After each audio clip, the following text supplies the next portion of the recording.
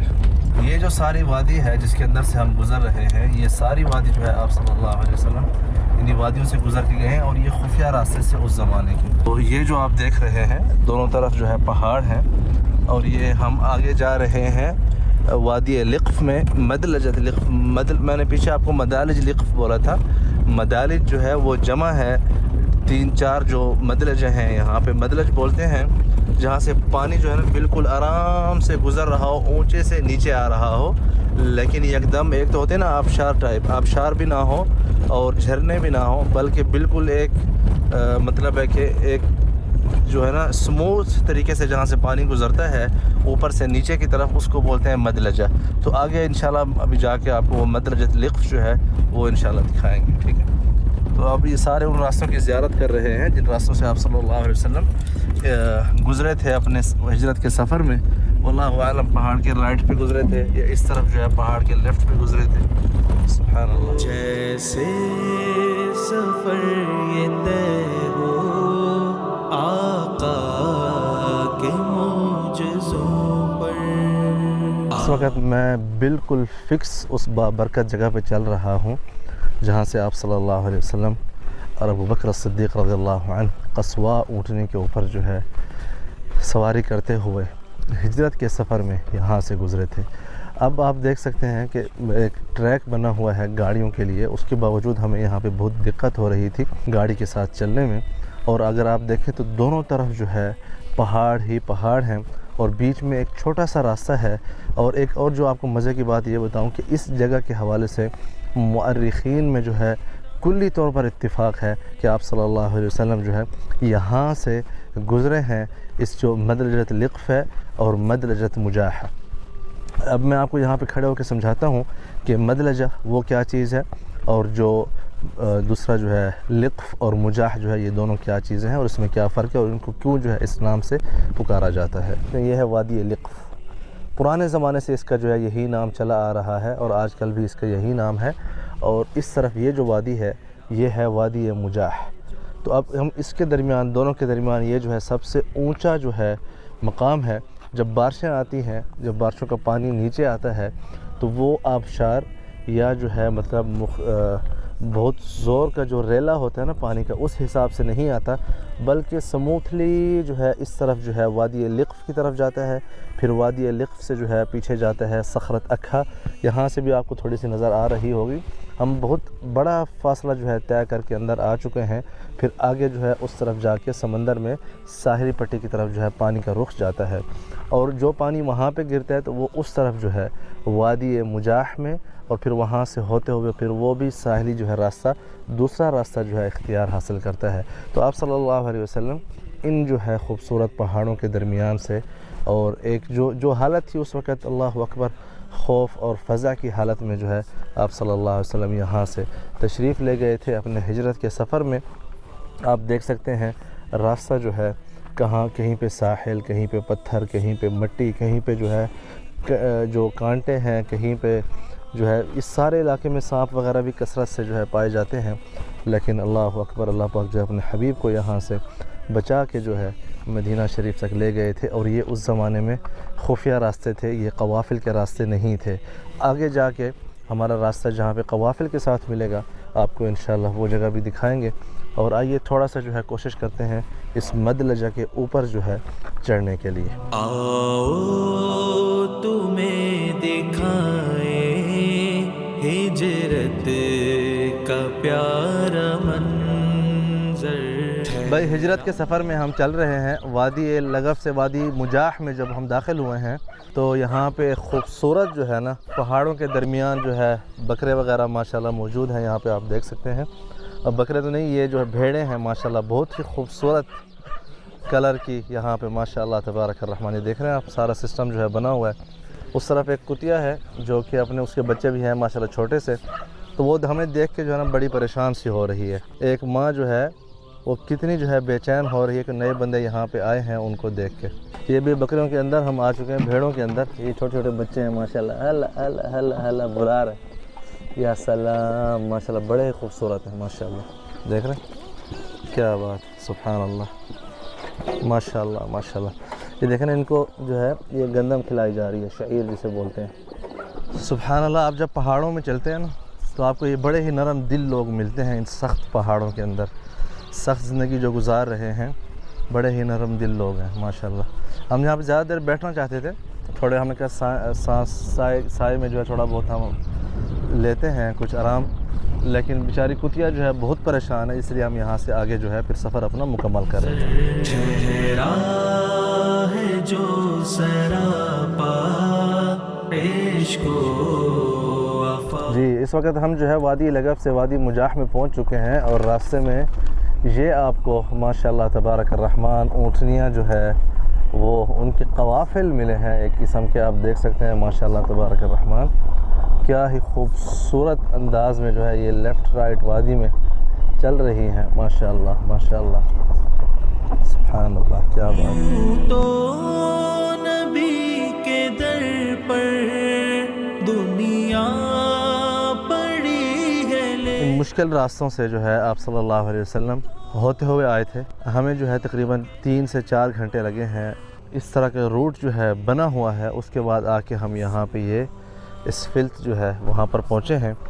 इस तरफ जो है रास्ता है आप सल्लल्लाहु अलैहि वसल्लम का ज़ी सलम की तरफ, और ये रास्ता जो है आगे जा रहा है वादी अबवा की तरफ। और इस तरफ जो है सखरत अल-अकहा और वादी लगफ़ और वादी मुजाह, इन तीनों वादियों का जो पानी है वो यहाँ से लेकर अबवा की तरफ जाता है। अबवा का मतलब इसलिए है कि वहाँ पे जो मुख्तलिफ़ किस्म के जो सैलाब आते हैं, जो वादियाँ आती हैं, उसका पानी जो है एक जगह पे जमा होना। जिस तरह अल्लाह से फरमाते हैं वो इत्तबव्वा अली इब्राहीम मकान अलबैत, तबव्वा या अबवा मतलब सारे पानी जो है एक जगह पे जमा होना। मकान अलबैत अल्ला तुशरिक बी शैअन मुताहिरा बैत लित्ताइफीन वल आकिफीन वरुक्अ सुजूद, के मतलब वहाँ पे जमा हुए कौन कौन से तवाफ़ करने वाले, हज करने वाले, उम्रा करने वाले और रुकू करने वाले और सुजूद करने वाले। इसी तरह जो है मुख्तलिफ़ वादियों का जो पानी अबवा में जमा होता है उस वादी में फिर वहाँ से जो आगे साहिल की तरफ जाता है, तो इसलिए उसको जो है अबवा बोलते हैं। और उसके हवाले से मैंने हज के सफ़र में भी और उसके अलावा जो है पिछले हिजरत के सफ़र में हमने वो वाला रूट इस्तेमाल किया था इस तरफ आने के लिए। अब जो है हम एक्चुअल रूट से आए हैं, जिस रूट से आप सल्लल्लाहु अलैहि वसल्लम जो है हिजरत के सफ़र में तशरीफ़ लाए थे। तकता रहा था आलम हैरत से इस सफ़र को। इस वक्त हम पहुंच चुके हैं वादी ज़ी सलम। ये वो मुबारक वादी है जहाँ पे आप सल्लल्लाहु अलैहि वसल्लम हिजरत के वक़्त बेसिकली ये जितने भी पहाड़ी और खुफिया इलाके हैं, इन रास्तों में कोई वाक़यात आप सल्लल्लाहु अलैहि वसल्लम के साथ नहीं हुए, क्योंकि आप अकेले जो है इन रास्तों पे सफ़र कर रहे थे। कोई भी उस ज़माने में सोच भी नहीं सकता था कि इन जो है खुफिया और खौफनाक रास्तों से जो है सफ़र किया जाए। तो इसलिए ये जितने भी आज आप ये जो भी लोग देख रहे हैं हिजरत के सफ़र का, इसमें आपको कोई ज़्यादा वाक़यात और अहदाथ जो है वो सुनने को नहीं मिलेंगे। तो हम इस वक्त वादी ज़ी सलम में हैं। यहाँ पे जो है आप सल्लल्लाहु अलैहि वसल्लम ने इस वादी में, वादी जो मुजाह है और उससे पहले जो लगफ़ है, वो यहाँ पे आके फिर आपने जो है नमाज़ पढ़ी थी मगरिब की। और बुर्दा शरीफा में जो है इसके कुछ अबियात आए हैं, कुछ शेर आए हैं, वो हम सुनेंगे उस्ताद अबू अब्दुल मलिक से। अबू अब्दुल मलिक हबीबी,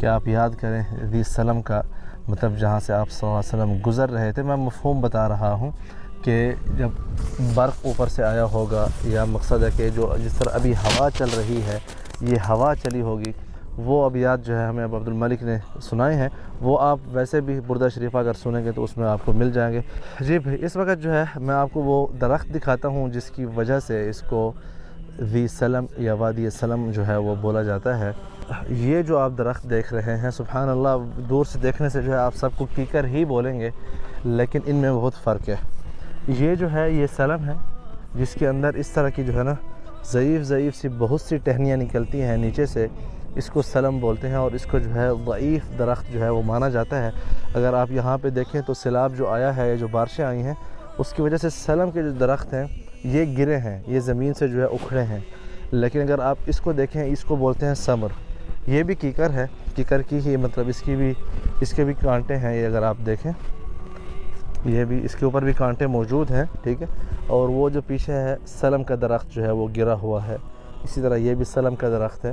तो इसीलिए जो है इस वादी को वादी ज़ी सलम उसी ज़माने से बोला जाता है और आज तक जो है ये वादी ज़ी सलम है। सुभान अल्लाह। और आप लोगों को याद होगा हमने हज के सफ़र में भी आपको जो दिखाया था सयाला का मकाम, सयाला भी कीकर की एक जो है किस्म है दरख्त की, वो उन कीकर की किस्म है जिसके नीचे एक ही शाख होती है मोटी, और फिर ऊपर जाके जो है आपको उसकी बहुत सी जो है शाखें डिफरेंट जो है लेफ़्ट राइट फ्रंट बैक पे जो है वो मिलेंगी, लेकिन नीचे से जो है ज़्यादा शाखें नहीं होती। समर की जो है ज़्यादा शाखें होती हैं, लेकिन मज़बूत और मोटी मोटी टहनियाँ होती हैं, 2 होती हैं या 3 होती हैं या 4 होती हैं।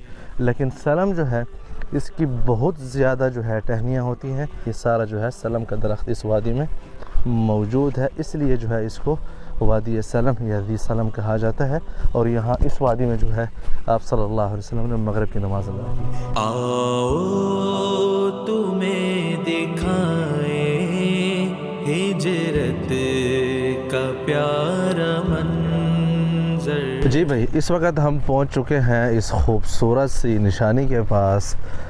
हज का सफ़र आपको याद होगा, हमने यहाँ पे जो है आपको ये दिखाए थे। इसको बोलते हैं हजर मील। इसके हवाले से मैंने तफसीली तौर पर जो अपने हज के सफ़र में बयान किया है, उसमें आप उसको देख सकते हैं। बेसिकली हम पहुँच चुके हैं वादी अल-क़ाहा।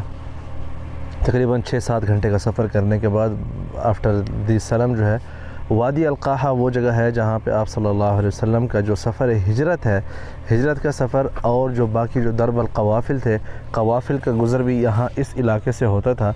तो इस वादी में आके आप सल्लल्लाहु अलैहि वसल्लम दोबारा जो है कवाफिल के सफ़र पे आ गए थे ताकि कुछ खाने पीने के लिए जो है वो ढूंढ सकें और मिल सके। तो ये बेसिकली सारे जो है वादी अल-क़ाहा आप देख रहे हैं मेरे बैक साइड पे, ये रास्ता है। इन रास्तों से जो है आप सल्लल्लाहु अलैहि वसल्लम आए थे और इस तरह वादी क़ाहा में जो है दाखिल हुए थे आप सल्लल्लाहु अलैहि वसल्लम। जी भाई, तो इस वक्त हम वादी क़ाहा में चलते चलते एक ऐसे मकाम पर पहुँचे हैं जिसका ताल्लुक़ जो है आप सल्लल्लाहु अलैहि वसल्लम के हज के सफ़र के साथ है, और वो है ये जो आप देख रहे हैं लहये जमल इस पहाड़ का नाम है। और यहाँ पे जो है आप सल्लल्लाहु अलैहि वसल्लम ने अपने हज्जतुल विदा के सफ़र में हजामा करवाई थी, जिसे आजकल भी हम हिजामा बोलते हैं, हजामा। ये जो आप अपने सामने देख रहे हैं ये वो मुबारक पहाड़ है जिसके नीचे यहाँ पे आप सल्लल्लाहु तशरीफ़ फरमाई थी। हिजरत के सफ़र में आप सल्लल्लाहु अलैहि वसल्लम अकेले थे और साथ में अबू बकर सिद्दीक़ रज़ियल्लाहु अन्हु 2 साथी थे। और उसके 9 साल बाद जो है सुभान अल्लाह 1 लाख सहाबा का लश्कर जो है आप सल्लल्लाहु अलैहि वसल्लम के साथ जो है हज के सफ़र के लिए यहाँ इसी वादियों से जो है रवाना दवा था। इसके साथ जो है इस वीडियो का जो है आज हम इख्तिताम करते हैं। मुझे उम्मीद है कि आप लोगों को पसंद आई होगी। आई थिंक इस मरतबा हिजरत के सफ़र में जो सबसे मुश्किल गार सौर के बाद जो हमें हुई है उन रास्तों में चलने की, वो ये वाला सफ़र था। बहुत मुश्किल था, 7 से 8 घंटे लगे हैं। उसके बाद आपने ये ख़ुलासा देखा है। उम्मीद करता हूँ कि आप लोगों को पसंद आया होगा। लाइक करें, शेयर करें, सब्सक्राइब करें। मज़ीद वीडियोस के लिए बहुत शुक्रिया। अल्लाह हाफ़िज़।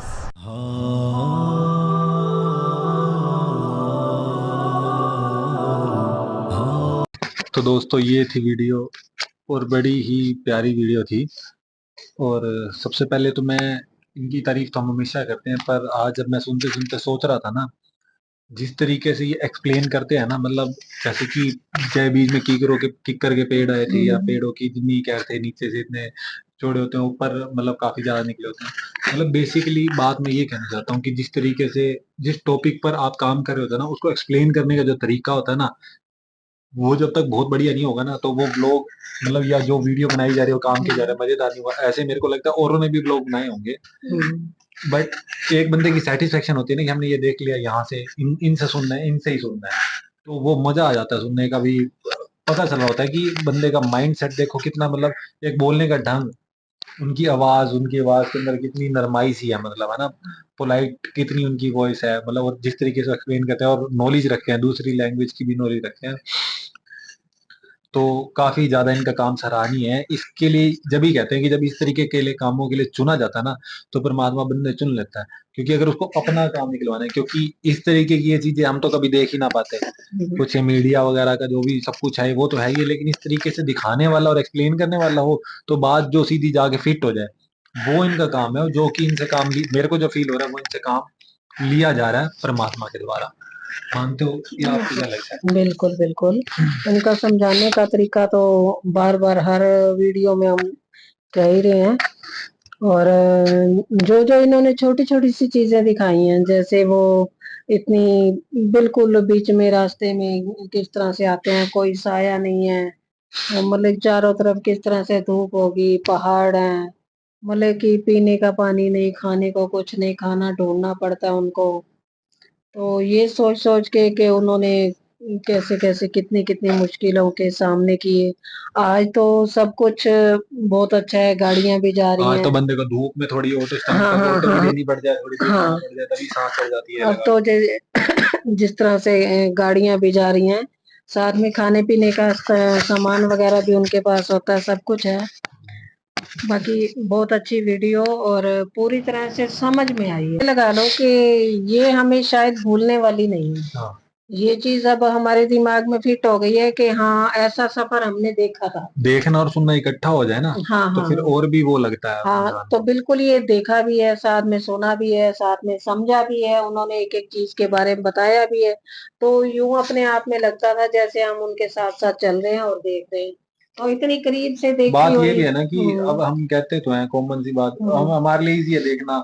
ये भी कह रहे हैं कि हम इतने घंटे लगे गाड़ी से आने में, वो करने में, तो भी मेरे को लग रहा है इनकी दिक्कत हो रखी थी इनको। हाँ तो वही बात है कि हम उस वक्त इस तरीके से रात हाँ के टाइम में या दिन के टाइम हाँ में जितने भी सफर उन्होंने लगातार किए कॉन्टिन्यूसली, उस वक्त ना रोटी, ये नहीं पता कि कितनी दूर जाके कुछ मिलना है खाने पीने का। और वैसे भी ऐसी जगहों पे प्यास तो बहुत ज्यादा, हद से भी बहुत, ज्यादा क्योंकि लगती है। गर्मी इतनी होती है वहाँ। तो आप बताओ, आप क्या कहना चाहोगे इस पूरा पूरा वीडियो के बारे में, इनके बारे में, और मोहम्मद साहब के लिए जो जैसे जिंदगी बीती और बाकी सफर, और बीच में जैसे झोपड़ी और वो सब कुछ आया, ऐसे में अभी देखने को मिल रहा है। अगर हम भी सोच रहे थे कि यहाँ कौन रहता होगा, जैसे इन्होंने शुरू में कहा था ना, एक फोटो भी दिखाई थी कि साइडों में झोपड़ियां बना के लोग रह रहे थे, तो अभी जैसे हमें देखने को मिला रास्ते हम्म में, तो फिर उससे महसूस हुआ कि इस तरीके से लोग रहते ही होंगे इनके में। हम्म बहुत प्यारी वीडियो थी इनकी, तो सारी वीडियो ही अच्छी।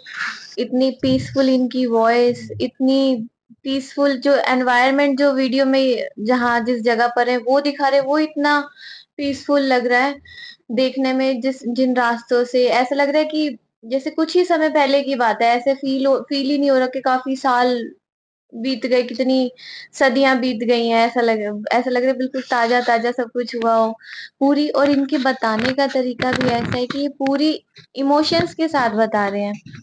एक इंसान जिसमें पूरी इमोशनली जिस चीज से वो जुड़ा होता है ना, उसको बताने का तरीका ही कुछ खुद को भी वो फील अच्छी आती है।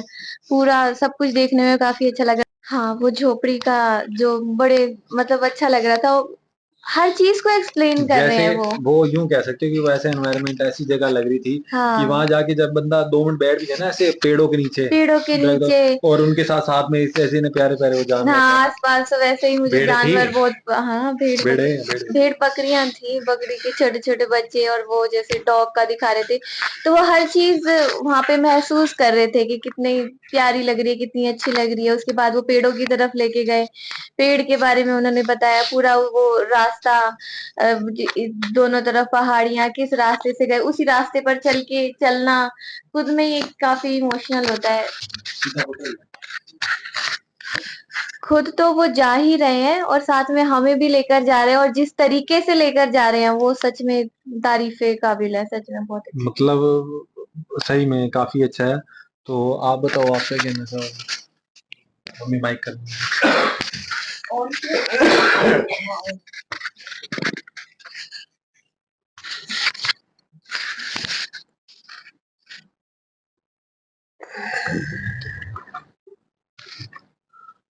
कभी मैं बचपन में राजस्थान साइड गया था।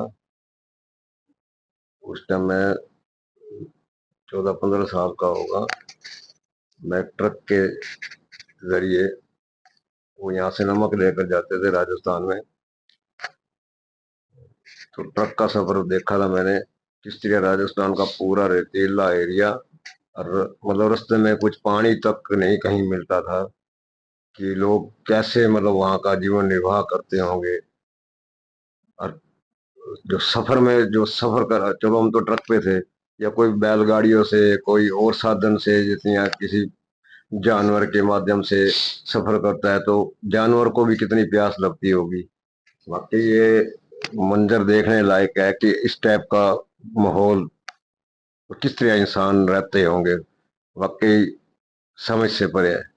तो ये तो सब उस मालिक की फिर लीला है, जो इतने रस्तों को क्रॉस करते करते पार करके पता नहीं किस तरह उन्होंने अपना जीवन निर्वाह किया होगा, कैसे रास्ते चले हो, कैसे मुसीबतों का सामना करते हैं, लेकिन फिर भी घबराए नहीं। ये तो फिर आम शख्सियत की तो फिर बात ही कुछ और है। तो काफी मतलब अच्छी वीडियो थी सही में। जैसे वो वीडियो की अभी आप बात करते हो ना कि वो भाई भेड़ बकरी वाली जगह बैठने का, वाकई मैं सो देखते हुए मैं भी यही सोच रहा था कि जैसे हम बैठते हैं ना अपने आप में मेडिटेट करने के लिए बैठते हैं, तो ऐसी जगह आपको सुकून देती है। जैसे कि हम मोहम्मद सीरीज में सुन रहे थे, तो वो गुफा में बैठते थे, गारे सोर ही नाम है ना उनका। तो एकांत एक व्यक्ति को चाहिए होता है कि एक इंसान अकेला, लेकिन ऐसे प्रकृति के साथ जहाँ भेड़ बकरी जानवर भी हों, पेड़ों की छाया हो, ठंडी ठंडी इस गर्मी के जिस तरीके का वो मौसम दिखाते हैं, वहाँ बैठने में जैसे वो कह रहे थे कि मेरा मन तो था यहाँ बैठने का, अच्छा लग रहा था, तो हम फील कर सकते हैं। और बाकी तो वो कहते हैं ना, एक बात और बताना कि जो ये लैंग्वेज थी, जैसे वो बोल रहे थे जो शायरी वाली, जैसे वो जैसे अरबी लैंग्वेज ही है शायद, वो अरब में है तो वहाँ की, तो मोहम्मद साहब के टाइम में भी यही लैंग्वेज ही थी ना, और जो कुरान भी इसी लैंग्वेज में लिखी गई है ना, तो ये भी बताना मुझे। और इसके बीच में ना इन्होंने एक शब्द बोला था वहां से आते हुए, आबशार। आबशार का मीन्स पता है आपको? जिस तरह से झरने होते हैं, नदियां होती हैं, ये भी पानी का एक स्रोत होता है। प्रॉपर बताना आबशार, ये हाँ। मैं इसलिए पूछ रहा हूँ क्योंकि सतिंदर सरताज के सॉन्ग है ना, तो एक उसके किस्म का इसको भी झरने के लेवल में ही कहा गया है। सुना हो आपने सतिंदर हाँ सरताज का हाँ, सॉन्ग? आबशार बिल्कुल। सॉन्ग में सुना है सतिंदर सरताज के? नहीं, मैंने तो उसमें वहां नहीं सुना, सुना, लेकिन मैंने इस वहां सुना था। आबशार को बहुत मेरे बार को सुना। तब नहीं समझ आई थी, मेरे को लगा था तब पहली बार, बहुत पहले का गाना है ये, तब मेरे को ऐसे लगा कि शायर के लिए बोल रहे हैं या नाम है कुछ ऐसे था, मेरे को लगा था वो गीत में कोई मैं बताता मीठे हूँ। पानी का स्रोत होता है। उसमें वो कहते हैं, मैं बोल के बताता हूँ, रूह वाले गीत जदों आबशार गौण गे।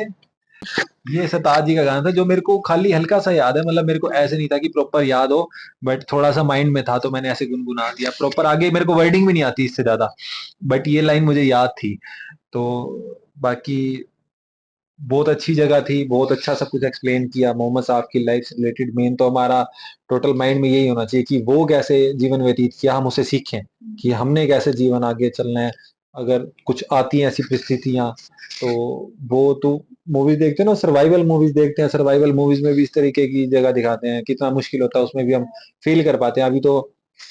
अभी तो बस हम सुन पा रहे हैं तो हम ऐसा, लेकिन माइंड में हमारे साथ साथ वो तस्वीर चल रही होती है कि जैसे वो उठनी पे बैठ के उस रास्ते से जा रहे हैं। तो काफी अच्छी वीडियो थी, काफी अच्छा व्लॉग इन्होंने बना रखा था, तो बढ़िया लगा। अभी मिलते हैं आपसे जल्दी नेक्स्ट वीडियो में किसी और अच्छे, बहुत सारे अच्छे टॉपिक्स के साथ, तो जो कि वैसे तो सारे ही, अब जो हमें टॉपिक्स मिल रहे हैं ना, वो सारे के सारे हमें कुछ ना कुछ सिखाने वाले, और मतलब एक अपने आप में सोचने के लिए मजबूर करने वाले टॉपिक्स मिल रहे हैं, मतलब कुछ ना कुछ बहुत अच्छा सीखने के लिए। तो अब हमें लग रहा है कि आप परिवार के साथ जो हम जुड़े और एक जर्नी हमने शुरू करी, वो अब एक्चुअली अब स्टार्ट हो रही है। मेन तो सही बताऊं तो एक्चुअली उसमें अब सीखने के लिए जो अब आएंगी ना चीजें, वो मेन अब आने वाला है। तो मिलते हैं आपसे जल्दी नेक्स्ट वीडियो में। इसी तरीके से आप प्यार बनाए रखिए, जुड़े रहिए। तो मिलते हैं जल्दी नेक्स्ट वीडियो में। अभी के लिए लाइक सब्सक्राइब और शेयर करते रहिएगा, इसी तरीके से प्यार देते रहिएगा आप। मिलते हैं, बाय।